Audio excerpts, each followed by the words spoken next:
Just sign here, Dad. It's nothing important. You know that moment when someone you love lies to your face so smoothly you almost believe them? When your own daughter hands you a pen with a smile that doesn't reach her eyes? My daughter Amanda stood beside my kitchen table, pointing to a stack of papers with yellow sticky notes marking signature lines. Her voice was casual, like she was asking me to sign for a package delivery. But I'd been signing contracts for 47 years. I knew the weight of important documents, and these felt heavy in my hands. What exactly am I signing? I asked, adjusting my reading glasses. Just some updates to your medical directives, Amanda said quickly. The hospital needs everything current since Mom passed. You know how bureaucratic they are. Mom. My wife Linda had died 8 months ago after a long battle with Alzheimer's. During those final years, Amanda had been invaluable. Helping with appointments, managing medications, coordinating care. I'd trusted her completely. Maybe that was my mistake. This looks like more than medical paperwork, I said, flipping through pages of legal text. There are financial authorizations here, property transfer forms. Amanda's smile tightened. Dad, you're 74 years old. You just went through the trauma of losing Mom. Don't you think it's time to let someone else handle the complicated stuff? Her hands were shaking slightly as she held the papers. I noticed sweat on her forehead despite the cool morning. There it was, the gentle condescension wrapped in concern, the suggestion that age plus grief equals incompetence. I'm handling things just fine, I said. Are you? Amanda's voice cracked slightly. She pulled out her phone with trembling fingers and started scrolling through photos. Because I have pictures that say otherwise. She showed me images of my house, dishes in the sink, newspapers stacked on the coffee table, laundry basket overflowing, evidence of a man living alone, adjusting to life without his partner of 50 years. This isn't taking care of yourself, Dad. This is decline. The word hung in the air like an accusation. Decline. As if sadness was the same as incapacity. These papers will make everything easier, Amanda continued. I can handle the bills, the house maintenance, the medical decisions. You won't have to worry about any of it. But worry wasn't the problem. The problem was that Amanda was asking me to sign away my independence without telling me what I was really agreeing to. I need time to read these thoroughly, I said. Dad, the lawyer's waiting. I've already paid the consultation fee. If we don't submit these today, I'll have to reschedule and pay again. Pressure. Urgency. Classic sales tactics that I'd used myself when I was building my electrical contracting business. Make the customer feel like delay equals loss. Then we'll pay again, I said firmly. Amanda's expression shifted. The pretense of patience evaporated, replaced by something harder. Fine. But you should know that my doctor has concerns about your cognitive state. He mentioned it might be necessary to have you evaluated for competency if you continue making questionable decisions. A threat disguised as concern. Sign now or face questioning of my mental capacity. I looked at my daughter, really looked at her, and realized I didn't recognize the person standing in my kitchen. This wasn't the little girl who used to help me wire outlets in our old house. This wasn't the young woman who'd called me crying when her first marriage fell apart. This was someone who saw my grief as opportunity. Amanda, I said quietly, I think you should leave. Dad, I'm trying to help you. No, you're trying to help yourself, and I need to figure out exactly what you're helping yourself to. After she left, I sat at my kitchen table with those papers spread in front of me, understanding that everything had changed. My daughter wasn't protecting me from my own decline. She was betting on it. What Amanda didn't know was that 50 years in business had taught me to always read the fine print, and what she really didn't know was that I'd been watching her behavior for months without realizing what it meant. Looking back, I should have seen the signs earlier. I couldn't sleep that night. By dawn, I was already dialing my attorney. Stephen answered on the second ring, a man I'd trusted for 25 years through business deals, property purchases, and estate planning. Victor, good to hear from you, Stephen said warmly. How are you holding up? I need to see you today. It's urgent. Before my morning coffee finished brewing, I was driving to his office.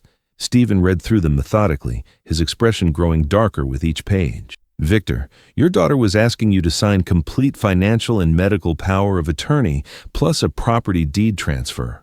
Everything would have been under her control. The room felt cold. Everything?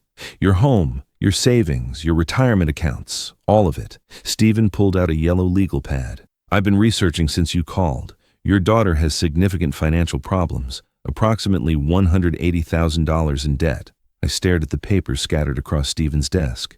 Each page full of legal language that would have stripped away 50 years of building a life. The pen Amanda had handed me so casually, it wasn't just a pen, it was a key to everything I owned. My house was worth $400,000. Amanda wasn't just trying to help herself, she was trying to solve her financial crisis at my expense. I thought about Linda then, how she used to watch Amanda with worried eyes during family dinners. Something's different about her, Linda would whisper later. She looks at us like we're resources. Linda had seen what I'd missed. My own daughter had been calculating our worth for years.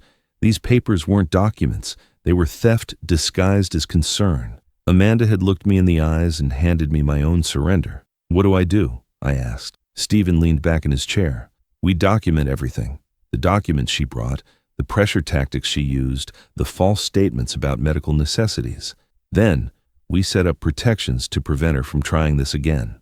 What kind of protections? First, we create an irrevocable trust for your assets, managed by a professional trustee. Second, we establish clear medical directives with multiple appointed advocates, not just family members.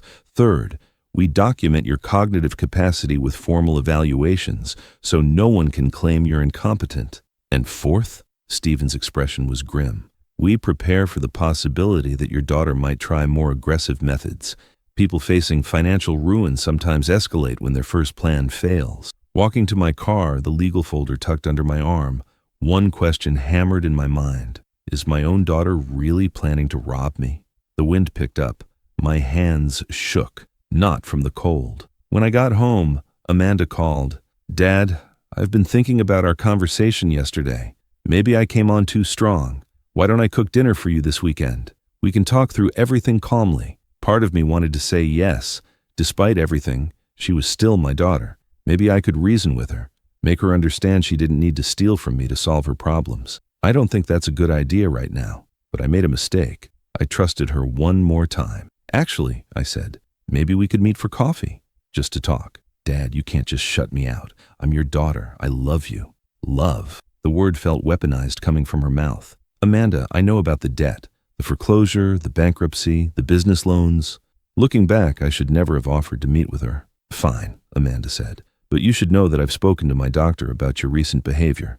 He agrees that you're showing signs of cognitive decline and poor judgment. If you continue to be unreasonable, I may have to pursue legal guardianship. Legal guardianship, the nuclear option. If successful, she'd get everything she wanted without needing my signature. Do what you think is best, I said, and hung up. But I wasn't as calm as I sounded. If Amanda filed for guardianship, I'd have to prove my competency in court. Even if I won, the process would be expensive, public, and humiliating. I called Stephen immediately. She threatened guardianship proceedings, I told him. I was afraid of that. We need to move faster than I thought. Stephen's voice was tense. Victor, I need to be honest with you. If Amanda files for guardianship and we can't prove her fraud conclusively, you could lose everything. Judges in these cases often err on the side of caution. They'd rather see an elderly person in supervised care than risk them being harmed. Even if I'm competent? Competency is subjective in a courtroom. One sympathetic testimony from my doctor, a few photos of your messy house, some concerned neighbors. It might be enough to convince a judge you need protection from yourself. I felt a cold weight settle in my stomach. So, we might lose. We might lose, Stephen confirmed, and if we do, there's no going back. That night, I lay awake thinking about the possibility that Amanda's lies might sound more convincing than my truth. For the first time since this nightmare started, I was genuinely afraid. By the time the courthouse bells chimed 7, Stephen and I had built our defense strategy. We created the irrevocable trust, transferred my assets, and arranged for comprehensive cognitive evaluations by 2 independent psychologists. Both evaluations came back the same: cognitively normal for my age, no signs of dementia or impairment, fully capable of making informed decisions. I sat alone in my house that evening. The clock on the mantel ticked loudly in the silence. Linda's empty chair faced mine across the coffee table. My phone buzzed with a text. Amanda. I didn't open it. The house felt different now. Not like home, like a battlefield where I was fighting for the right to exist in my own life. What if I lost? But Amanda wasn't giving up. The next morning, my phone rang. My doctor. Victor, I need to see you immediately. There's been a development. His voice was cold, different. He warned me that Amanda had already requested my medical records that morning. Then he hung up. She hired an aggressive lawyer, a woman named Patricia, who specialized in elder law and guardianship proceedings. The petition arrived by certified mail. Amanda was requesting emergency guardianship, claiming I was unable to manage my personal care and finances due to cognitive decline. The supporting documentation included photographs of my house, statements from neighbors, and my doctor's letter expressing concerns about my decision-making capacity. My doctor, my family doctor for 15 years. I called his office immediately. Did Amanda pay you to write that letter? Silence. Then, I think you should speak to your attorney. He hung up. I called Stephen immediately. We have a problem, I said. The guardianship hearing was scheduled for 3 weeks later. Stephen worked frantically to prepare our defense, the cognitive evaluations, the documentation of Amanda's financial problems, evidence of her attempted fraud with the power of attorney documents. But we had one major weakness: my doctor's letter. In guardianship proceedings, medical opinions carry enormous weight, and having my own doctor claim I was incompetent would be difficult to overcome. We need to understand what happened with my doctor, Stephen said. Medical professionals don't usually write letters like this without legitimate cause. I'd been thinking about that too. My doctor had been caring and supportive during Linda's illness and my bereavement. His sudden change of opinion didn't make sense unless something had influenced it. What if we investigated his relationship with Amanda? I suggested. Stephen nodded. I'll hire a private investigator. If there's anything questionable about that letter, we need to know. Meanwhile, Amanda escalated her campaign. She contacted my neighbors, expressing concern about my welfare and asking them to watch for signs of confusion or dangerous behavior. She called my bank, claiming to be worried about unusual account activity. She even contacted the County Adult Protective Services, suggesting they conduct a welfare check. Each contact created a paper trail that would support her guardianship petition. She was building a case methodically, professionally, but she'd underestimated what 50 years in business had taught me about reading people and situations. The private investigator, Michael, called Stephen 3 days before the hearing. You're going to want to see this, Michael said. We met at Stephen's office. Michael spread photos and documents across the desk. Amanda has been paying my doctor's gambling debts. He owes $40,000 to an underground poker operation. He slid a photo across the table. A text message from Amanda to my doctor. Write whatever diagnosis you need. The payment clears tomorrow. My blood went cold. This is criminal, Stephen said. There's more, Michael continued. Amanda has been forging medical documents, claiming her father has been diagnosed with early-stage dementia. She's also been intercepting his mail, including medical appointment reminders and financial statements, mail theft, medical fraud, bribery of a healthcare professional. My daughter hadn't just been planning to steal my assets.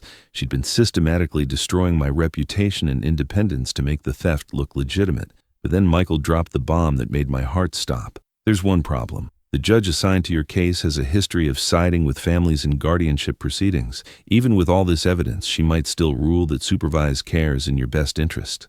I felt the room spinning. You mean we could still lose? We could still lose, Stephen confirmed grimly. Walking out of that meeting, I realized Amanda might have calculated everything correctly after all. What's our next move? I asked. Stephen smiled grimly. We file criminal charges and present this evidence to the judge. Will it work? Your daughter never realized you were actually playing poker. Stephen paused. At least, I hope that's how the judge sees it. The morning of the hearing, my phone rang at 5 a.m. Is this Victor? This is the local news station. We received an anonymous tip about your guardianship case. Would you like to comment on allegations that you're mentally unstable and potentially dangerous to yourself? Amanda had gone to the media. No comment, I said and hung up. By 7 a.m., another news station called. Then the local newspaper. Then a radio station. By 8 a.m., there were 2 news vans outside my house. A reporter knocked on my door, asking neighbors about my erratic behavior and concerning decline. I watched from my window as my neighbor from next door spoke to a camera crew, looking worried and shaking her head. He does seem confused lately, I heard her say. Leaves his garbage out on the wrong day sometimes. Another neighbor pointed to my unmowed lawn. It's not like Victor to let things go like that. My phone kept ringing. Voice messages from reporters asking about allegations of self-neglect and family concerns about your safety. Standing at my kitchen window, watching strangers judge my life for television cameras. I felt something I hadn't experienced since Linda died, complete helplessness. I pulled the curtains closed but could still hear them outside. In my own home, I felt like a criminal hiding from the law. Every neighbor who spoke to those cameras was testifying against my competence, my independence, my right to exist in my own house. This was a humiliation Linda never could have imagined. We'd lived here for 40 years, raised our daughter here, built relationships with every family on this street. Now they were discussing my concerning decline with strangers holding microphones. I sat in my darkened living room, listening to my life being dissected on my own front lawn. Amanda was trying to destroy me in the court of public opinion before I even reached the actual court. And it was working. The worst part wasn't the lies. It was the truth they were twisting. Yes, I did leave my garbage out on the wrong day sometimes. Yes, my lawn needed mowing. These were the crimes of a man learning to live alone after 50 years of partnership. Fighting through reporters at the courthouse steps, I arrived with Stephen and our evidence. Amanda was already there with Patricia, looking confident, the perfect image of a caring daughter. She had no idea that detectives were waiting with arrest warrants. The judge called the hearing to order, and Patricia began presenting Amanda's case. She painted a picture of a grieving widower whose cognitive decline was endangering his safety. She presented my doctor's letter as key evidence, along with photographs of my house and statements from concerned neighbors. "Your Honor," Patricia said, "Victor is a victim of his own diminished capacity. He needs protection from predators who would take advantage of his vulnerable state." Predators. The irony was stunning. When it was Stephen's turn, he stood and requested an emergency sidebar with the judge. "Your Honor, before we proceed, I need to inform the court that criminal charges are being filed against the petitioner, Amanda, and my doctor for fraud, elder abuse, bribery, and conspiracy." The judge's eyebrows rose. "Excuse me? The evidence will show that this guardianship petition is itself an attempt at elder abuse, supported by fraudulent medical documentation and bribed healthcare professionals." Amanda's face went white. Patricia looked confused. "Your Honor," Patricia said, "this is clearly a desperate attempt to avoid." "Actually," Stephen interrupted, "it's a well-documented criminal conspiracy." He began presenting our evidence methodically. The original power of attorney documents Amanda had tried to trick me into signing, the private investigator's findings about my doctor's gambling debts, bank records showing Amanda's payments, surveillance photos, recorded conversations. Amanda's face went from confused to horrified as each piece of evidence was revealed. She grabbed Patricia's arm, whispering frantically, "They have everything! How do they have everything?" Her hands were shaking. Her breathing became shallow, rapid. She tried to hide her trembling fingers under the table, but I could see her losing control. For the first time in months, Amanda couldn't look at me. Her eyes darted everywhere, to Patricia, to the judge, to the exit, but never to her father sitting across the room. The confident daughter who'd handed me those papers with a casual smile was gone.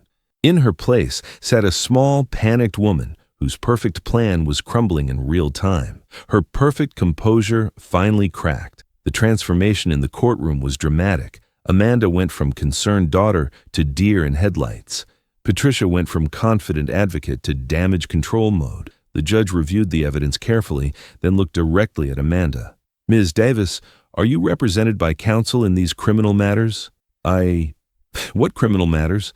This is about my father's care. This is about fraud, bribery, and elder abuse," the judge said firmly. "The guardianship petition is denied. Furthermore, I'm issuing a restraining order preventing you from contacting your father or accessing his property pending resolution of the criminal charges." At that moment, the courtroom doors opened, and Detective Sarah entered with 2 uniformed officers. "Amanda," Detective Sarah said, "you're under arrest for elder abuse, conspiracy to commit fraud, and bribery of a healthcare professional."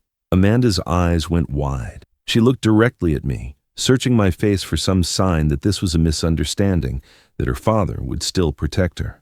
I met her gaze and held it. "When you said, 'Just sign here, Dad,' you looked me in the eyes and lied," I said quietly. "That was the moment I stopped being your father and became your victim." Amanda's face crumpled. "Dad, please!" But Detective Sarah was already reading her rights. The handcuffs clicked into place while Amanda stared at me, finally understanding that the man she thought she could manipulate had been 3 steps ahead of her the entire time. The courtroom erupted. Patricia was demanding explanations, but I felt nothing but sadness watching my own daughter realize she'd outsmarted herself. 6 months later, I sat in the same courtroom for Amanda's sentencing. She'd pleaded guilty to reduced charges. Before sentencing, Amanda was allowed to make a statement.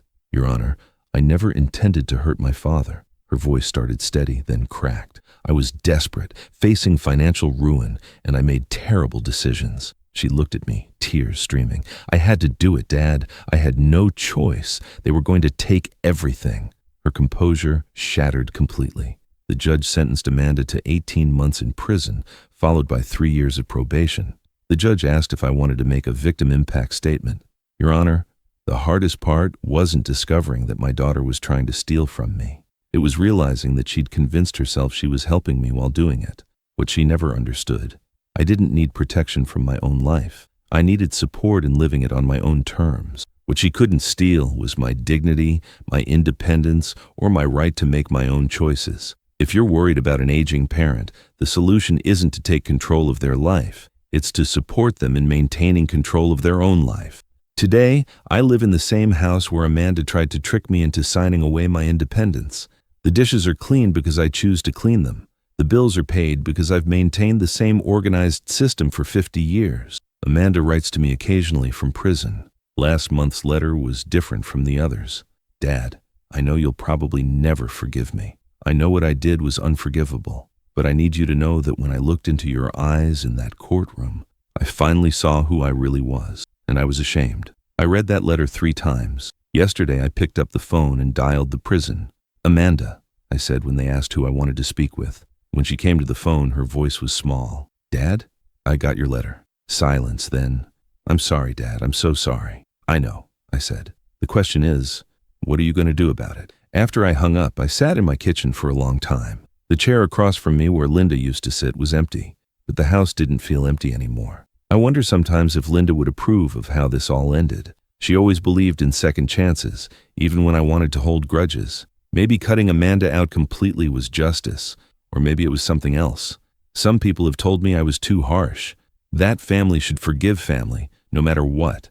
That Amanda was desperate, and people do desperate things when they're drowning financially. Others say I was too soft, that I should have pressed for maximum criminal penalties, that I should never have accepted her plea deal, that thieves, even family thieves, deserve everything they get.